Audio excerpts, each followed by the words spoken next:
Guten Morgen, bună dimineața. Doamna prefect. Domnul președinte al Consiliului Județean, și domnul primar. Herzlich willkommen. Dankeschön, freue mich sehr. Domnul consul. Hallo. Willkommen. Imediat, un moment, ca să putem aștepta.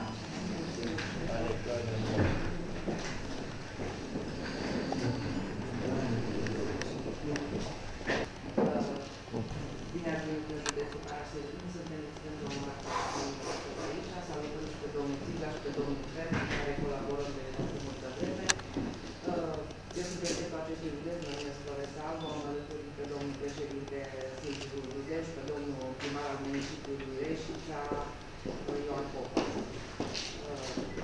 Având în vedere că dumneavoastră sunteți pentru prima oară în județul Parasetin, mi-aș permite să vă prezint, să vă spun câteva cuvinte, foarte scurt, despre județ și despre minoritatea etnică germană.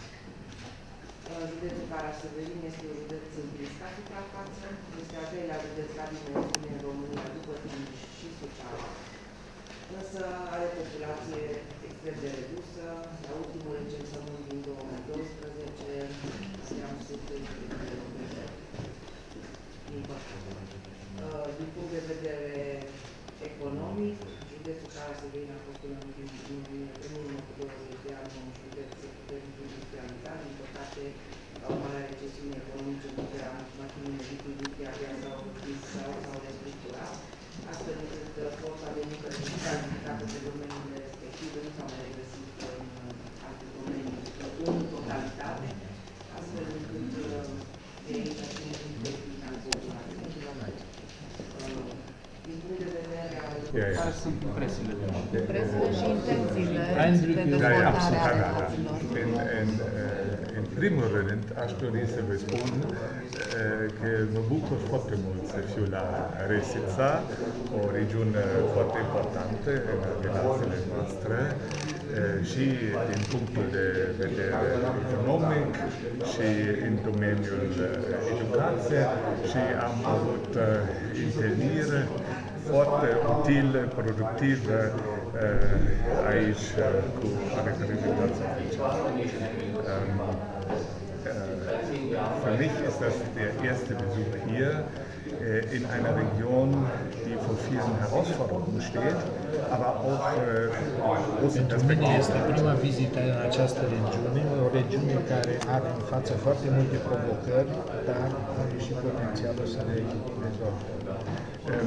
Was mich besonders beeindruckt hat, wie eng und vertrauensvoll die Präfektin, der Kreisrat und der Bürgermeister zusammenarbeiten. Am fost deosebit de impresionat de impresia de strânsă colaborare între doamna prefect, Consiliul Județean și primărie.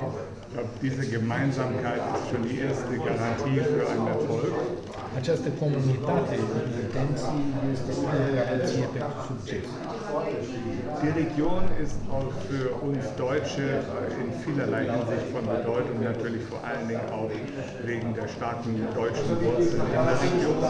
Regiunea pentru noi este din multe puncte de vedere importantă, în primul rând din cauza puternicele rădăcini puternice lor, deci în Germania, în regiune. Und das, obwohl es heute nur noch wenige Deutsche aus der Minderheit selbst gibt, aber das kulturelle Erbe lebt weiter. În ciuda faptului că numeric reprezentanții minorității germane sunt puțini, dar trăiește moștenirea culturală germană.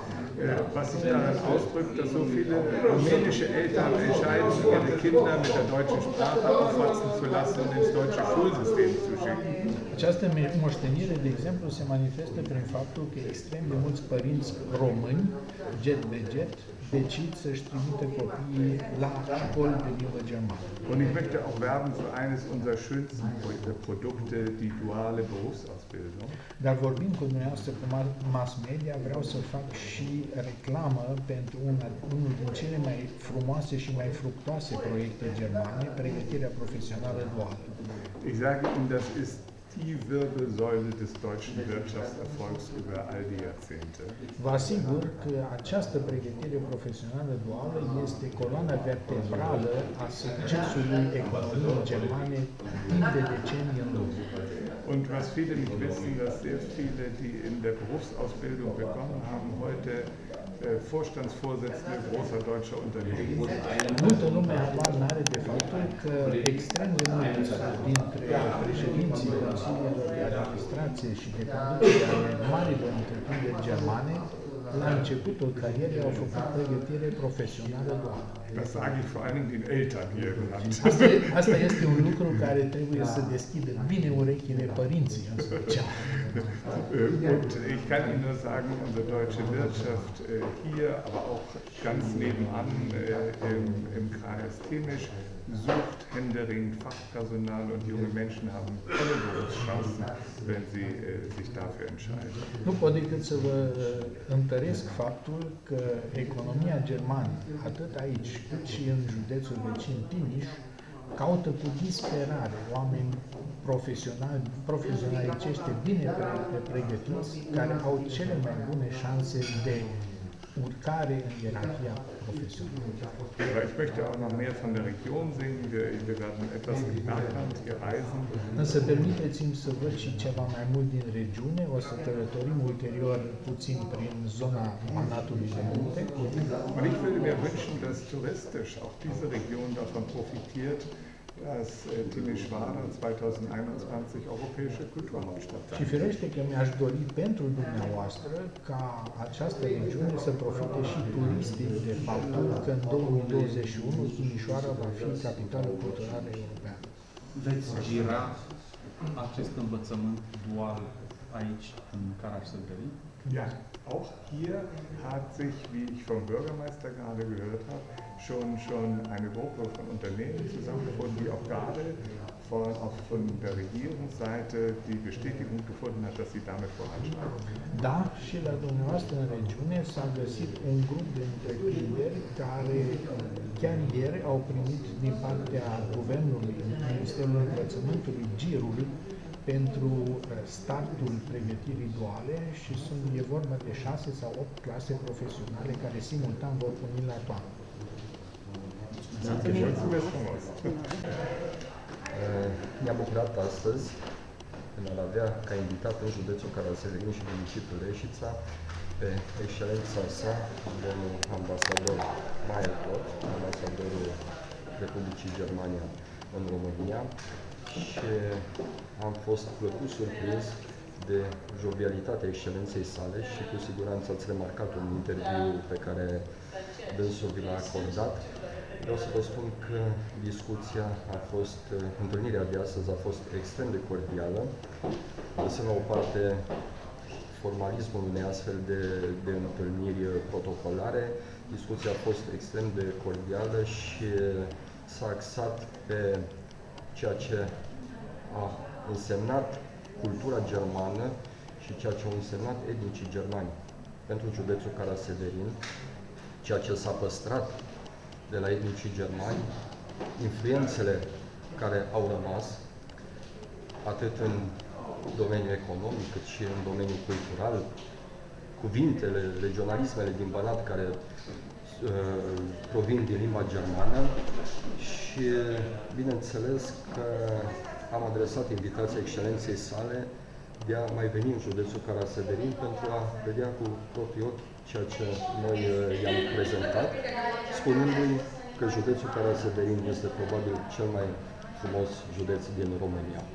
Pe de altă parte, am discutat despre oportunitățile pe care județul Karaș-Severin le are, turism, posibilitatea firmelor germane de a veni și de a investi în județul Karaș-Severin, pentru că în periplul excelenței sale a fost ieri în județul Timiș și i-am spus că dorința noastră, a celor care suntem acum în fruntea administrației județene, este ca la nivelul regiunii noastre, 5 Vest, să încercăm să reducem decalajul dintre județul Timiș și județul Karaș-Severin. Oportunități. Da, Ce oportunități deschide Există speranțe vizita? de dezvoltare a relațiilor.